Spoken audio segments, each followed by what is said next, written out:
প্রিয় দর্শক, জানিয়ে দেব আমাদের হাতে থাকা সর্বশেষ আপডেট আন্তর্জাতিক বাংলা খবর। চ্যানেলটি সাবস্ক্রাইব করে আমাদের সাথেই থাকুন। দেশবাসীকে সশস্ত্র সংগ্রামের আহ্বান মাদুরোর ছেলের। মাদক পাচারের অভিযোগে ভেনেজুয়েলার প্রেসিডেন্ট নিকোলাস মাদুরো ও তার স্ত্রীকে তুলে নেয়ার ঘটনায় প্রথমবারের মতো মুখ খুলেছেন তার ছেলে নিকোলাস মাদুরো গুয়েরা। তিনি দাবি করেছেন, ভেনেজুয়েলার তেল ও খনিজ সম্পদ দখলের জন্য ঔপনিবেশিক সামরিক আগ্রাসনের অংশ হিসেবে তার বাবা এবং তার মাকে মার্কিন যুক্তরাষ্ট্র বন্দী করেছে। তিনি জরুরি অবস্থা জারি করেন এবং আগ্রাসন মোকাবিলায় সশস্ত্র সংগ্রামের আহ্বান জানিয়েছেন। ভিডিও বার্তায় মার্কিন বাহিনী তার বাবাকে ক্ষমতাচ্যুত করে নিউ ইয়র্কের একটি কারাগারে পাঠানোর পর গুয়েরা এ আহ্বান জানান। মাদুরোর ছেলে ৩৫ বছর বয়সী নিকোলাস মাদুরো মার্কিন যুক্তরাষ্ট্রের আনা অভিযোগপত্রের অন্যতম আসামি। অভিযোগপত্রে বলা হয়েছে, ১৯৯০ সালে তার বাবার প্রথম স্ত্রী আদ্রিয়ানা গুয়েরার আঙ্গুলোর ঘরে জন্ম নেয়া মাদুরো গুয়েরার জন্ম ২০১৪ সালে। তার বাবার সরকারের একজন ডেপুটি হিসেবে কাজ শুরু করেন। মাদুরো গুয়েরার অনেকেই ভেনেজুয়েলার সাবেক রাষ্ট্রপতি হুগো চাভেজের প্রতিষ্ঠিত সমাজতান্ত্রিক আদর্শ চাভিজমো আন্দোলনের উত্তরাসূরি হিসেবে দেখা হতো।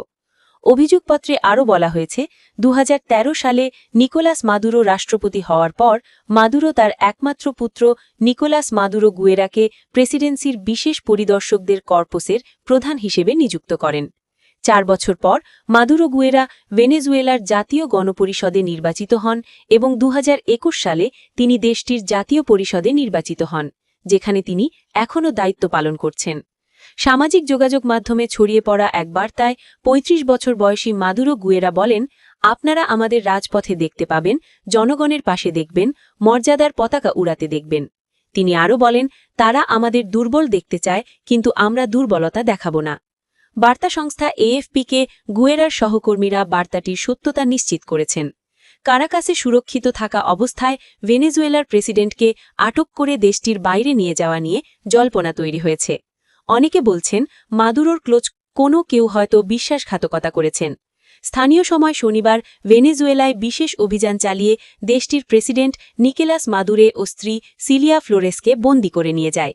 তিনি বর্তমানে নিউ ইয়র্কের মেট্রোপলিটন ডিটেনশন সেন্টারে অবস্থান করছেন।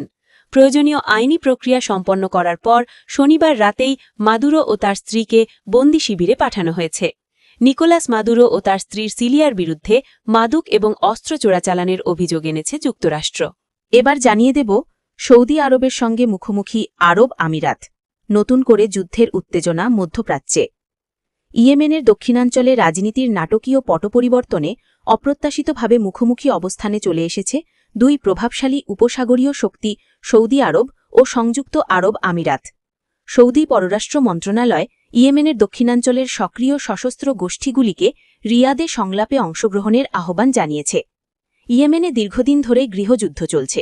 মধ্যপ্রাচ্যের দুটি প্রভাবশালী দেশ এবং মিত্র সৌদি আরব ও আরব আমিরাত গৃহযুদ্ধের মধ্যে ইয়েমেনে আন্তর্জাতিকভাবে স্বীকৃত সরকারের পক্ষে হস্তক্ষেপ করে আসছিল, কিন্তু এ জোটে ভাঙন ধরেছে।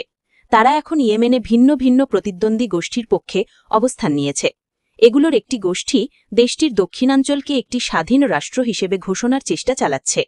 গত শুক্রবার সংযুক্ত আরব আমিরাত সমর্থিত ওই গোষ্ঠী এসটিসি ইয়েমেনের দক্ষিণে নতুন করে যুদ্ধের ঘোষণা দিয়েছে। তাদের অভিযোগ, সেখানে সৌদি আরব সমর্থিত একটি স্থলবাহিনী হামলা চালিয়েছে। তাদের সমর্থনে সৌদি আরবের বিমান বাহিনীও হামলা করেছে। গৃহযুদ্ধের শুরুতে ইরান সমর্থিত হুতি বিদ্রোহীরা দ্রুত গতিতে রাজধানী সানা সহ ইয়েমেনের উত্তরের বেশিরভাগ অংশের দখল নেয়। সংঘাত তীব্র হয় ২০১৫ সালে। তখন সৌদি আরব, আমিরাত সহ আরব দেশগুলির একটি জোট ইয়েমেন সরকারকে ক্ষমতায় ফিরিয়ে আনতে সেখানে সামরিক অভিযান শুরু করে। এ পরিস্থিতিতে সামাজিক যোগাযোগ মাধ্যমে এক বিবৃতিতে ইয়েমেনের দক্ষিণাঞ্চলে সক্রিয় সব গোষ্ঠীকে রিয়াদে আলোচনায় বসার আহ্বান জানিয়েছে সৌদি পররাষ্ট্র মন্ত্রণালয়।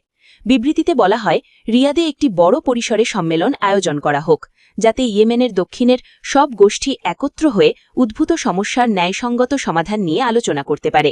ইয়েমেন সরকারের পক্ষ থেকেই আলোচনার আমন্ত্রণ জানানো হয়েছে বলেও জানায় রিয়াদ। ইয়েমেনে গৃহযুদ্ধ শুরু হয় ২০১৪ সালে। এর আগে থেকেই প্রাণঘাতী সংঘাত দেশটিকে বিশ্বের অন্যতম ভয়াবহ খাদ্য সংকটের দিকে ঠেলে দিয়েছে।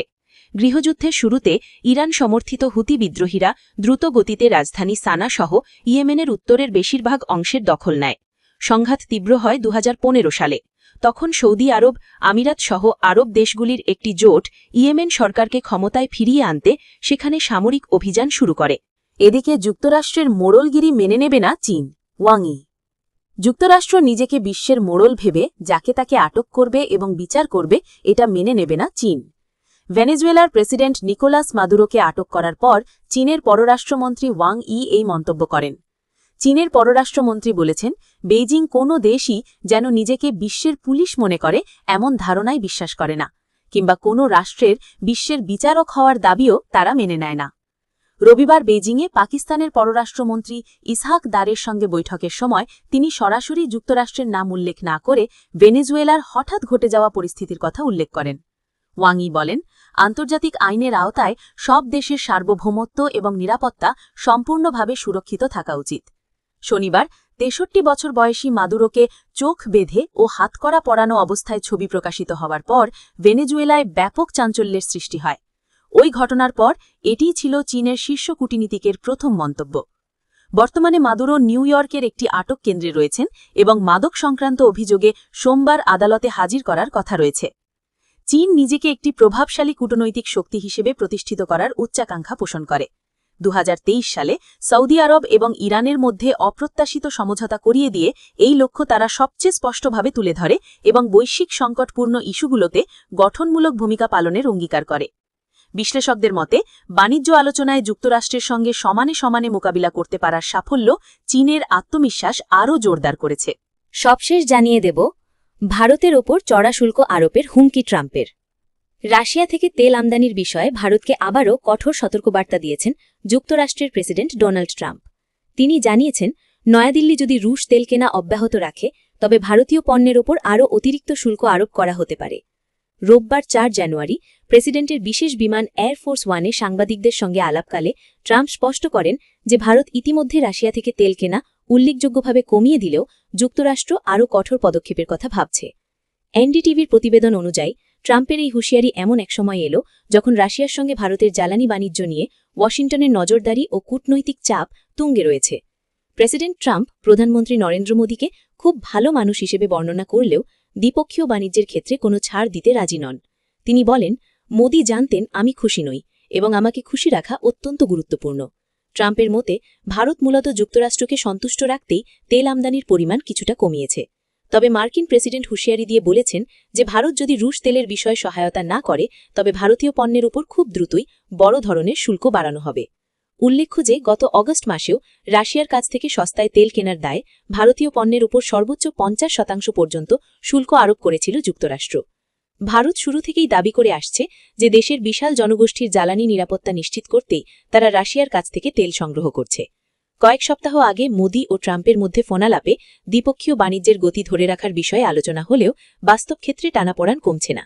এদিকে ভেনেজুয়েলায় সাম্প্রতিক মার্কিন সামরিক হামলার পর বিশ্ব রাজনীতিতে তেলের বাজার নতুন করে অস্থির হয়ে উঠেছে।